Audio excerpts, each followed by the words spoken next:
Bienvenue dans cette nouvelle vidéo. Nous allons continuer avec l'exercice 2. Ok, voici l'énoncé. Voici l'énoncé de l'exercice 2. Objectif. L'ordinateur choisit un nombre mystère entre 1 et 50, n'est-ce pas?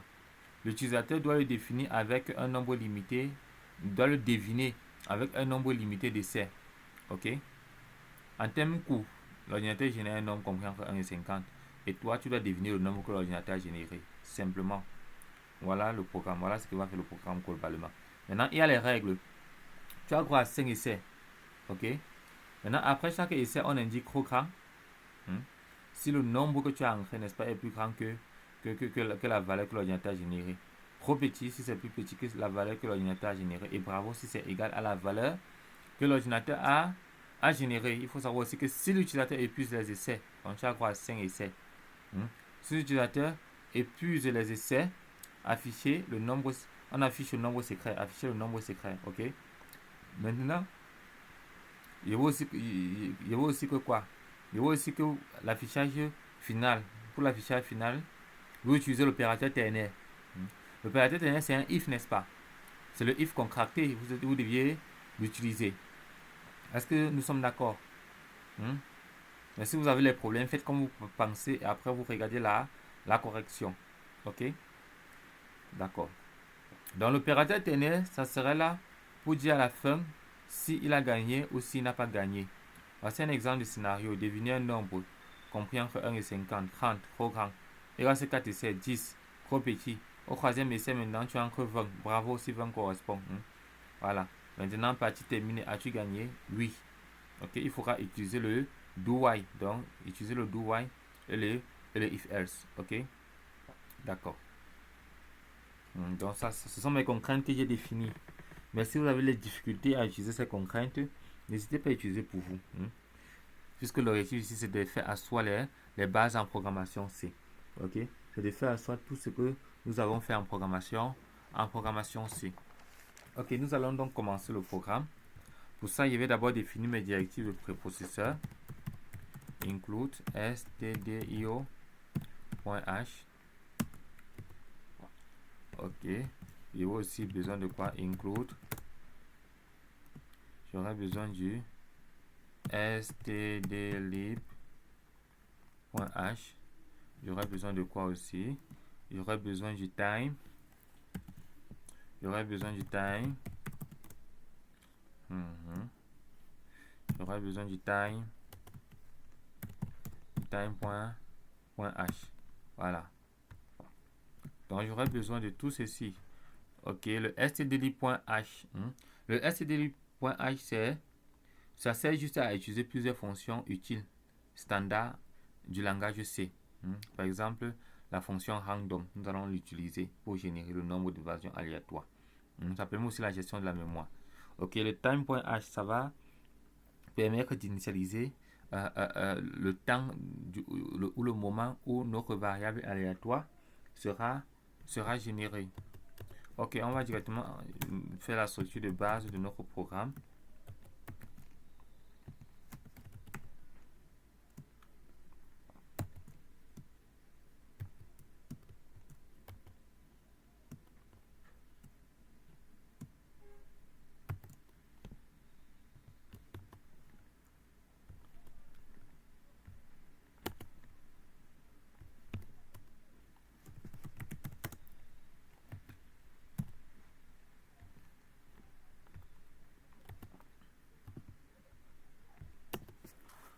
Ok. Maintenant, on va déclarer les variables dont on aura besoin. On aura besoin du nombre secret. On aura encore besoin de quoi? On aura besoin de l'essai, puisqu'on va faire l'essai, n'est-ce pas? J'aurai encore besoin de quoi? J'aurai aussi besoin du nombre d'essais, puisque le nombre d'essais est limité. Oui. J'aurai besoin du nombre d'essais. Le nombre d'essais, je vais insérer ça à 5. Puisque l'utilisateur a droit à 5 essais. Voilà. La variable aussi qui va dire si on a gagné ou pas. Initialiser ça par défaut, c'est à faux. C'est à 0, n'est-ce pas? Ok. Maintenant, après ça, qu'est-ce qu'il faut? Je dois initialiser ce qu'on appelle le générateur aléatoire. Donc, la fonction, c'est la sRAN. Voici comment on initialise ça, la fonction random là. Ok, voilà.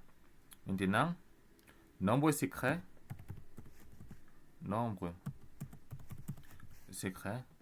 va donc stocker quoi? Ok, nombre secret va donc stocker les variables, va donc stocker les nombres, n'est-ce pas, allant de 1 à 50. C'est ce que l'énoncé dit, n'est-ce pas? Allant de 1 à 50. Ok. Après ça, maintenant, qu'est-ce qu'on va dire? On va dire à l'utilisateur de deviner le nombre, n'est-ce pas? Ok. On va demander à l'utilisateur de deviner le nombre. Nous sommes d'accord, n'est-ce pas? Deviner le nombre, n'est-ce pas? Ok. Voilà. Voilà. Maintenant, après avoir donc demandé à l'utilisateur de déterminer le nombre et en lui spécifiant son nombre d'essais, on va utiliser le do while comme spécifié dans l'exercice. Ok. On va utiliser le do while. Ok.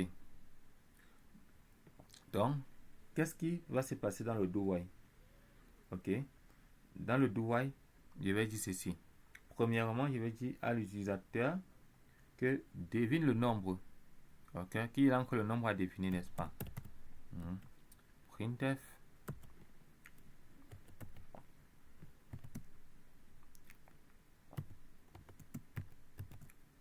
Donc, je vais demander à l'utilisateur d'entrer le nombre à deviner. Ok. Voilà. Maintenant, lorsqu'il entre, je vais la récupérer. Ok. Donc, après avoir donc entré le nombre à deviner, qu'est-ce qu'il faut? Il faut que je la récupère. Maintenant, je la compare pour voir si elle est égale au nombre secret que l'ordinateur a généré, n'est-ce pas? Donc, if, si l'essai, donc si l'essai que tu as ancré est égal à quoi? Est égal à un nombre secret, n'est-ce pas? Qu'est-ce qui se passe? Donc, si l'essai que tu as ancré est égal au nombre secret, qu'allons-nous faire? Donc, c'est très important d'avoir la logique. Ok? Donc, si c'est égal, je vais seulement afficher printf.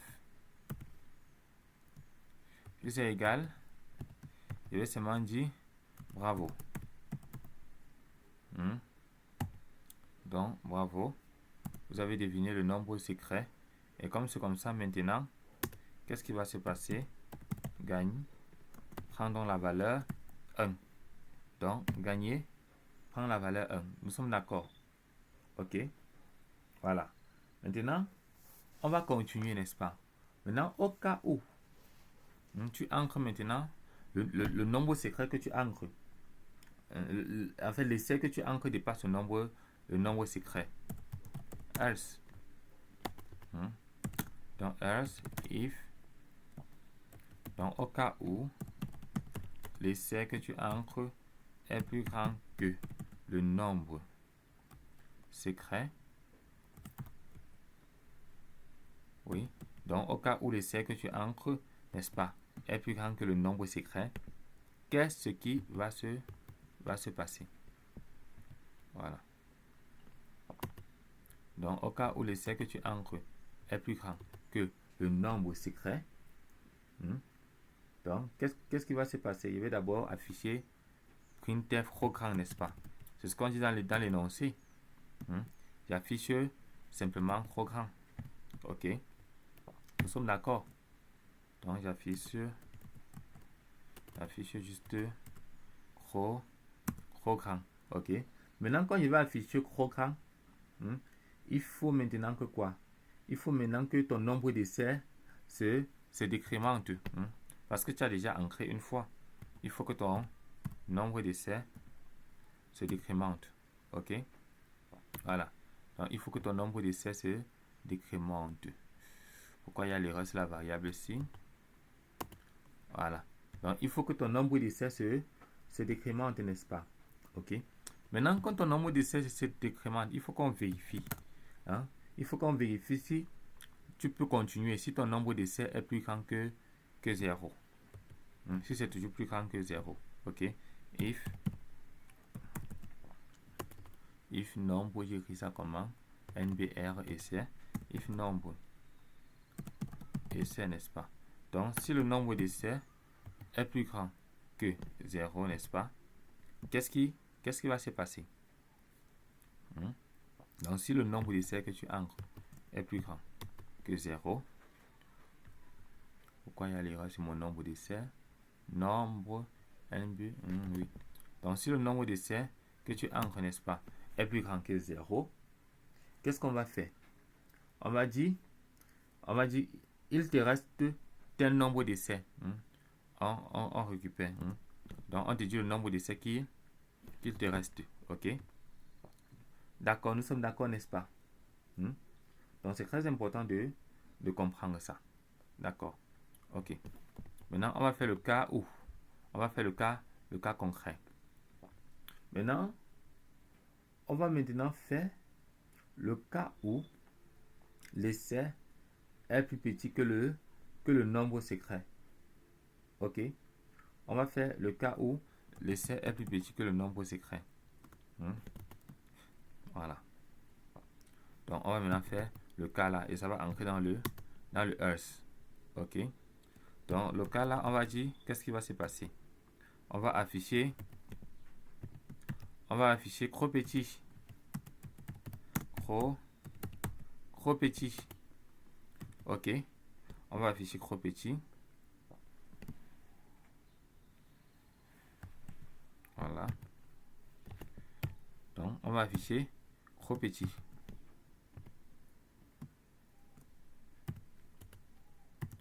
OK. Maintenant, quand on va afficher trop petit, qu'est-ce qu'on va dire? On va dire nombre d'essais. On va décrémenter. OK. Maintenant, on vérifie encore s'il a encore les essais. OK. Maintenant, si le nombre d'essais est plus grand que 0, qu'est-ce qui va se passer? On dit il vous reste tel nombre d'essais.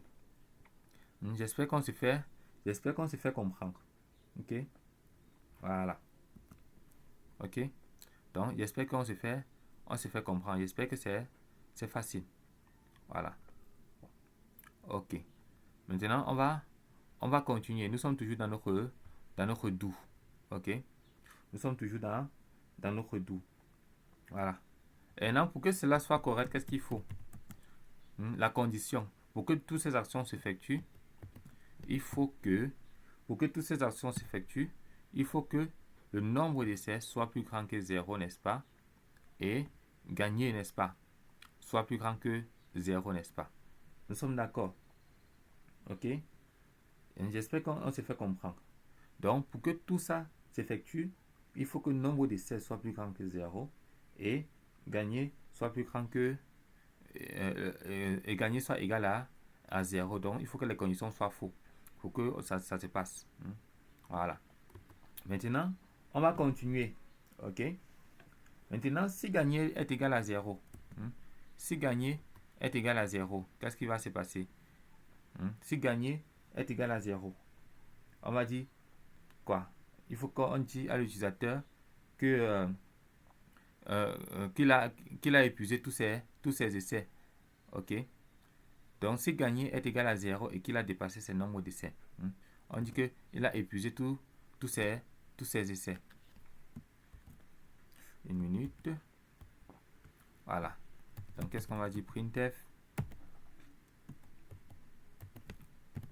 Donc, on va dire à l'utilisateur que dommage, n'est-ce pas? Le nombre secret, on va lui dire le nombre de secrets. Donc, c'est-à-dire que s'il a perdu, il n'a rien prouvé, n'est-ce pas? Donc, on va lui dire.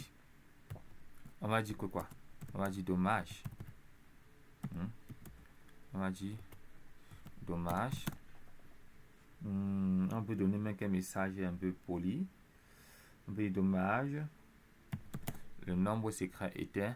Oui, donc on lui dit le nombre secret. Donc, au cas où il a perdu, nous sommes d'accord. Voilà. Donc, au cas où il a perdu, n'est-ce pas, on lui dit le nombre secret. Voilà. OK. Maintenant, pour dire s'il a gagné ou perdu, je vous avais dit qu'il faut qu'on utilise les ternaires. OK. À la fin, il faut qu'on sache s'il a gagné ou l'a perdu. Il faut qu'il sache. Maintenant, qu'est-ce qu'on doit faire? Vous allez voir la puissance du ternaire et la puissance du C. C'est comme vous pouvez faire en 3 lignes. OK. Qu'est-ce qu'on va dire?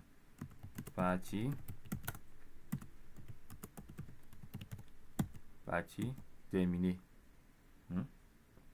On va dire partie terminée, point. Et après ça, lorsqu'on dit partie terminée, on pose maintenant la question, as-tu gagné? As-tu gagné? Voilà. Maintenant, as-tu gagné, n'est-ce pas? Point d'interrogation. Vous voyez le pourcentage S. En fait, le pourcentage S, c'est pour pouvoir afficher les chaînes de caractères, n'est-ce pas? Pourcentage S. Maintenant, si gagné, ici on récupère, ici gagné est égal à 1, n'est-ce pas? Donc, je vous avais dit que quoi? Comment est-ce que ça fonctionne? Ça fonctionne comme ceci. Condition.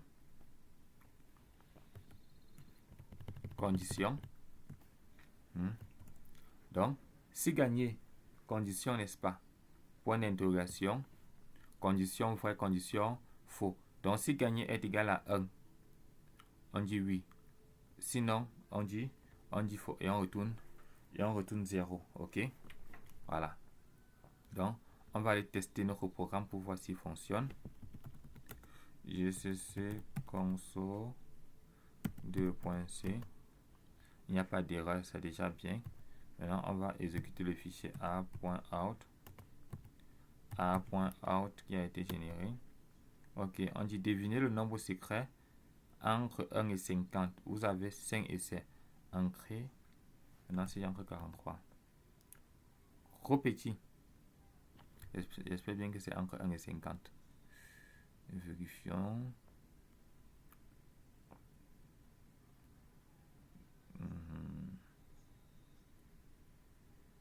Où est ça? Le nombre d'essais. Oui. Donc, ça va être compris entre 1 et 50. Forcément, ça veut dire que 49 comme ça, c'est entre 49. Il vous reste 3 essais, 49. 49, qu'est-ce qu'on dit? Trop petit, comment? Essayez entre 50 de voir. C'est que j'ai gagné. Donc la machine avait généré 50. Vous voyez, partie terminée. As-tu gagné? Oui. J'ai gagné. Vous voyez? Voilà. Maintenant, on va encore recompiler pour jouer encore. On dit encore le nombre à deviner. C'est entre 45. Trop grand. 45 est trop grand. C'est entre 23. 23 est trop petit, donc c'est compris entre 23 et 45. C'est entre 43. Trop grand toujours. Il me reste des essais. Si j'entre, disons, 34. 34, trop petit. Si j'entre par exemple, il me reste un essai, ça c'est mon dernier essai. Si j'entre 40. Partie terminée, as-tu gagné? Non. Donc c'était 36. Oh, j'étais proche. Donc c'était 36. Je ne sais pas si vous voyez comment le programme fonctionne.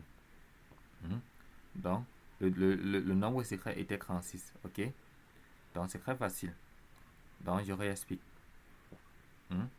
Au départ, on initialise la fonction random. À la fonction random, on dit qu'il va générer les nombres allant de 1 à 50. Donc si c'était de 1 à 100, vous devez mettre 100 à la place de 50 ici. OK? Voilà. Maintenant, on dit répéter. On va répéter ce bloc d'instruction tant que le nombre d'essais plus grand que 0 est gagné égal à 0. C'est pour ça que vous avez vu au premier tour, ici là, n'est-ce pas? Je répétais tout ça parce que mon nombre d'essais était toujours plus grand que 0 et il n'avait pas encore gagné. Gagné égale 0, n'est-ce pas? Maintenant, si au bout de tout, lorsque je répète tout ça, je n'ai pas gagné, comme ce qui s'est passé ici, j'ai répété tout, je n'ai pas gagné, ça m'affiche le nombre secret. OK? Et ça vient ici, ça m'affiche ça. Mais si j'ai gagné, ça va, si j'ai gagné, si j'ai gagné, ça va dire quoi? Ça va ancrer ici là. Bravo, vous avez deviné le nombre secret. Gagner est égal à 1. Donc, je ne sais pas si vous comprenez. Donc, c'est important de comprendre la logique. Hein? Et pour ça, déjà, il faut maîtriser l'algorithmique. Donc, j'insiste là-dessus. Et si vous n'avez pas suivi ma formation sur l'algorithmique, je vous invite à aller là, la suivre. Et en cas de question, n'hésitez pas à les laisser en commentaire. Rendez-vous donc dans la prochaine vidéo pour le prochain exercice.